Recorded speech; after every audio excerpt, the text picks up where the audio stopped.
Hello दोस्तों, आपका बहुत बहुत स्वागत है मेरे YouTube चैनल पे। चलिए शुरू करते हैं आज के जनरल नॉलेज के टॉप 10 क्वेश्चंस।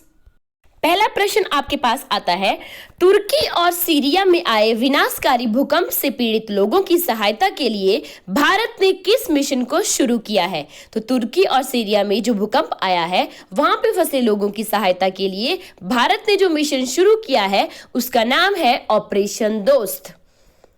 प्रश्न नंबर 2 की तरफ बढ़ते हैं। भारत सरकार द्वारा युद्धग्रस्त यूक्रेन में फंसे भारतीय नागरिकों और छात्रों को भारत लाने के लिए कौन सा ऑपरेशन चलाया गया था? हमें पता है कि आपके जो यूक्रेन में अभी जो है युद्ध के दौरान जो है भारतीय छात्र वहां पे कुछ फंस गए थे और भारतीय नागरिक, तो उनको जो है भारत वापस लाने के लिए जो मिशन चलाया गया था उसका नाम था ऑपरेशन गंगा। तो 2022 में इस ऑपरेशन की शुरुआत की गई थी। ऑपरेशन गंगा ही क्यों रखा था इस ऑपरेशन का नाम? एक्चुअली ये होता है कि जैसे अपने बच्चे को माँ संकट में कभी नहीं छोड़ती है, तो यही देखा गया है कि जो गंगा है वो हमारे देश की गंगा जो नदी है उसको हमारे देश में माँ का दर्जा मिला हुआ है। इसी बात को ध्यान में रखते हुए ही सरकार ने इस मिशन को ऑपरेशन गंगा का नाम दिया था। चलिए प्रश्न नंबर 3 की तरफ बढ़ते हैं। वंदे भारत मिशन 2020 किससे संबंधित है? तो जो वंदे भारत मिशन है यह मिशन कोविड महामारी के दौरान भारतीय नागरिकों को विदेशों से घर वापस लाने के राष्ट्रीय प्रयास के हिस्से के रूप में एक अभियान चलाया गया था। तो कोविड-19 के टाइम पे बहुत सारे जो है वो अभियान चलाए गए थे, बहुत सारे मिशन चलाए गए थे। तो वो 3-4 मिशन है, कौन कौन से आप देख लीजिए एक बार। एक तो हो गया वंदे भारत मिशन, दूसरा था ऑपरेशन समुद्र सेतु। ये जो ऑपरेशन समुद्र सेतु था इसमें भी जो विदेश में जो लोग फंस गए थे उनको जो है वो भारत वापस लाना था, तो उनको जो है वो समुद्र के रास्ते से जो है वो वापस लाया गया था। तो एक हो गया ऑपरेशन समुद्र सेतु, एक हो गया वंदे भारत मिशन। भारतीय सेना द्वारा खुद को कोविड-19 के संक्रमण से मुक्त रखने के लिए कौन सा ऑपरेशन चलाया गया था? तो भारतीय सेना ने कौन सा ऑपरेशन चलाया था? ऑपरेशन नमस्ते, जो बाद में हम सब लोगों ने भी जो है बाद में अपना लिया था ऑपरेशन नमस्ते, जिसमें हम किसी के साथ जो है हेलो नहीं करते थे बल्कि सिर्फ नमस्ते करते थे। चलिए प्रश्न नंबर 4 की तरफ बढ़ते हैं। देश की पहली इंट्रोनेजल कोविड वैक्सीन का नाम बताएं जिसे केंद्र सरकार ने 26 जनवरी 2023 को लॉन्च किया है। इंपॉर्टेंट क्वेश्चन है एग्जाम पर्सपेक्टिव से कि आपको बताना है कि अभी कोविड वैक्सीन जो है वो नाक के थ्रू आप दी जा रही है, तो क्या नाम है उस इंट्रोनेजल कोविड वैक्सीन का? उसका नाम है इनकोवैक। इस वैक्सीन को जो है वो भारत बायोटेक के द्वारा लॉन्च किया गया है। ये भी आपके पास इंपॉर्टेंट क्वेश्चन है। प्रश्न नंबर 5 की तरफ बढ़ते हैं।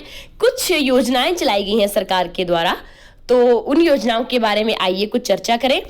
अग्निपथ योजना जो है वो सैनिकों की भर्ती के लिए भारत सरकार द्वारा शुरू की गई योजना है। इस योजना में शामिल होने वाले जवानों को अग्निवीर के नाम से जाना जाता है। तो अग्निपथ योजना है इसकी घोषणा 16 जून 2022 को जो है वो सरकार ने की थी। ये जो अग्निवीर योजना है इसका उद्देश्य ये है कि अधिक से अधिक युवाओं को रोजगार के अवसर प्रदान करना, देश में बेरोजगारी कम करना, देश के युवाओं को उनके भविष्य के लिए तैयार करना। अगली योजना की तरफ बढ़ते हैं। लाडली लक्ष्मी योजना। ये जो लाडली लक्ष्मी योजना है ये मध्य प्रदेश सरकार की एक योजना है। इस योजना के अंतर्गत सरकार की ओर से बेटी के जन्म से अगले 5 साल तक हर साल 6,000 रुपए उसके नाम से जमा करवाए जाते हैं। ये जो लाडली लक्ष्मी योजना है ये 2 मई 2007 को मुख्यमंत्री शिवराज सिंह चौहान द्वारा जो है ये योजना चलाई गई थी।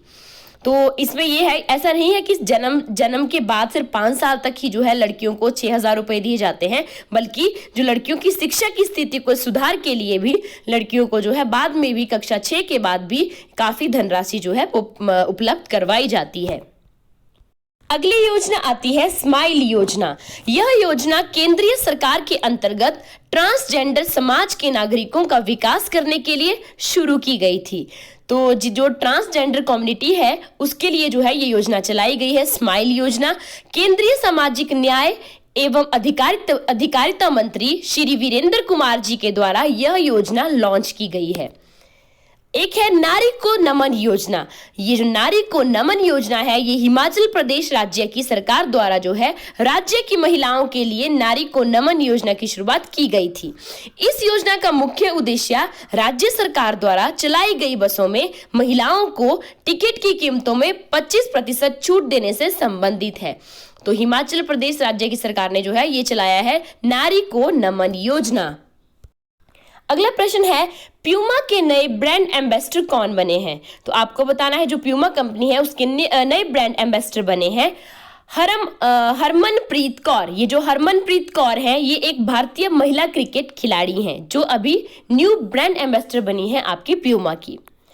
अगला प्रश्न है, खादी उत्सव 2023 का उद्घाटन कहाँ किया गया है? तो जो खादी उत्सव 2023 है उसका उद्घाटन मुंबई शहर में किया गया है।